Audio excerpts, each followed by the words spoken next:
Another episode from the Edge AI conference, and I thought this was really interesting. It's about energy. And I think if you put a constraint on something, you actually start innovating. So if you just start with the energy constraint, you say, look, we just want to minimize, watt per token or increase token per watt. And um, and then you start thinking about the problem from that perspective. I think you get to very interesting results. So this presentation was a gentleman from Stanford. I'll put the names and all the links in the show notes. And he actually spoke at a panel that was, the idea was to look at,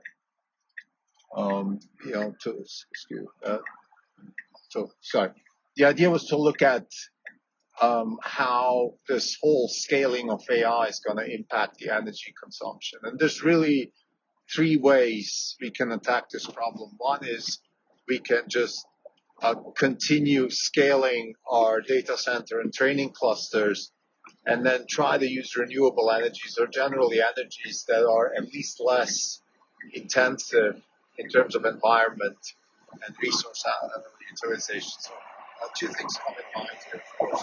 One is stranded energy, like let's say, geothermal energy in Iceland, for example. So you could build gigantic data clusters in Iceland. They have lots of geothermal energy that is literally going to waste. I mean, it's just not usable for the population there, and you can't transport that stuff. So you could kind of look at it from a perspective that you move geothermal energy through information processing into a global use.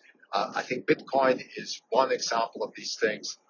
It's being done in Texas already. The Digital Wildcatters podcast is all about that. Highly recommended, talking about these things. So one way would be that. The second way is, of course, we can find more efficient, forms of energy. So whether it's nuclear fusion or just better photovoltaics, or even new energy, antimatter-matter annihilation or something like that. Of course, that is an ongoing research, endeavor in the physics community. And the third, and I think that's really one that I want to talk about today. It's okay. Look, can we find better, more efficient information, more energy efficient information processing technologies, right? For example, neuromorphic compute would be one, but I think more generally, you could think of, let's say, quantum computing is a solution, right? Okay, why don't we just, for a second, abstract away from the von Neumann architecture that we have and think about what exactly are the constraints on our compute today and how can we make it more efficient? So the person that I'm talking about, he spoke about this in the presentation. He said, for example, look, we had steam, coal, and then we had diesel, and we had electronics, and now we have magnets for transportation, right? It's not like we use more coal and even more coal and more coal and more coal. And it's the same with if you want to fly, you can go high up and then jump, but you have to find better ways to fly than just going higher up on a pole. And for example, you build an airplane with wings. So again, there are new ways to think about it, new ways of new technologies, new innovation, and new ways of thinking about the problem very often find amazing solutions. I mean, this is what science and engineering is all about. And I think in this particular case, really very interesting also to look at the AI problem from an energy constraint perspective. And I think that's going to open up a lot of interesting innovation conversations. This is the Not Even Wrong podcast. It's September 12th, 2024. This is Krim Telco. For the data fund is up 1.7%. The market is up roughly 10 basis points. For the year, we're up 12.3%. The market is up 17%. We're underperforming by 4.7%. So Edge AI conference, of course, is all about energy because it's about the edge. Now, this panel that I'm going to talk about today is actually not necessarily about the energy constraint in the edge. It's in general let's think about the AI problem or the AI technology stack as an energy constraint stack. And let's think about it from that perspective. And I think once we start thinking about it from that perspective, a lot of interesting doors open up, right? Like I said, for example, we have a problem, which is we want to build larger and larger models, right? There's a couple of solutions to have more energy efficient AI. One is, of course, to adapt the AI to the task specific situation. But that, of course, is not where AI is going. AI is going the exact opposite. If we want to increase tokens per watt or tokens per dollar, we need more scale, more scale, more scale. That's at least where we stand today. Maybe we can find a new form of AI compute, so a new model, maybe something beyond the transformer. Um, he said that actually the transformer might be already passé, that there's new ways of thinking about the AI problem. I don't think so, because the strength of the transformer is really the generality. So more general and more data and more compute has helped in AI. And we're on that trajectory right now. So let's keep that. But let's think about, okay, if we're on that trajectory, we're going to have massive, massive increases in energy consumption, right? So then how can we do that? How can we improve the tokens per watt? And well, we can attack this problem from different perspective. And this person said, actually,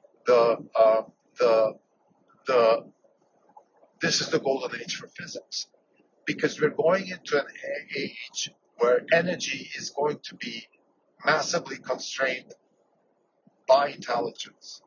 Okay, so this is not energy for war, and this is not energy for comfort. This is energy for intelligence.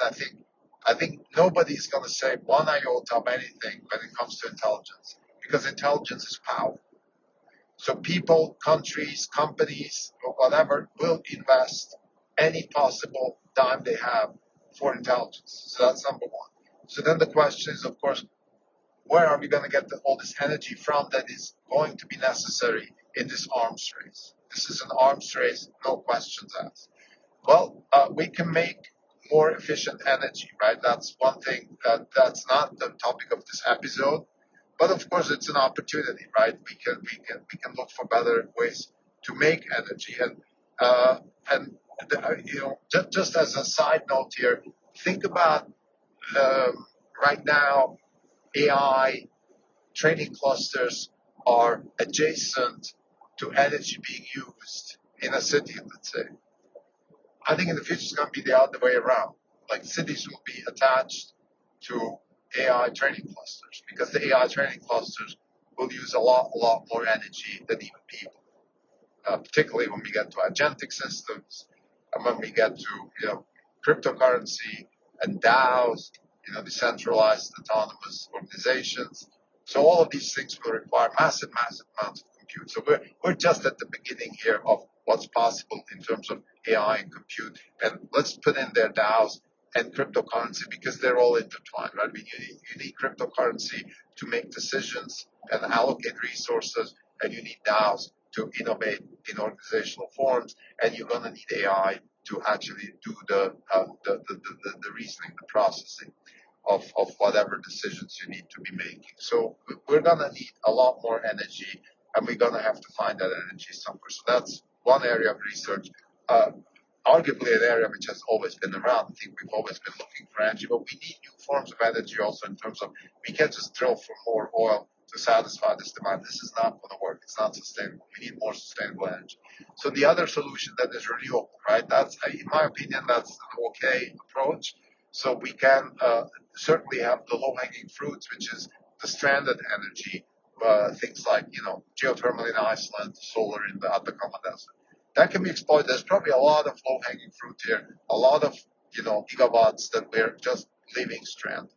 But the third, and that's where I want to spend more time in this episode about, is really the thinking. Okay, how can we do more energy efficient compute? So let's start with the low-hanging fruit. Again, more energy-efficient compute would be that we have foundation models that then get applied to specific tasks and distilled down. So we don't need a GPT to do Shakespeare coding and writing PR statements for companies. Like we don't have to train the model in that broad of a sense for those specific tasks. So can we have distilled down models that that just do let's say, Shakespeare or just do PR? That's certainly a solution for the edge because we've learned in this conference, the edge is energy constrained already. The data center and training clusters aren't yet, but it's worth thinking about them, and I think Musk has already spoken about this. So let's constrain that training cluster also with energy. So then we have, we have different approaches. So in this conference, we've seen some Banova is one.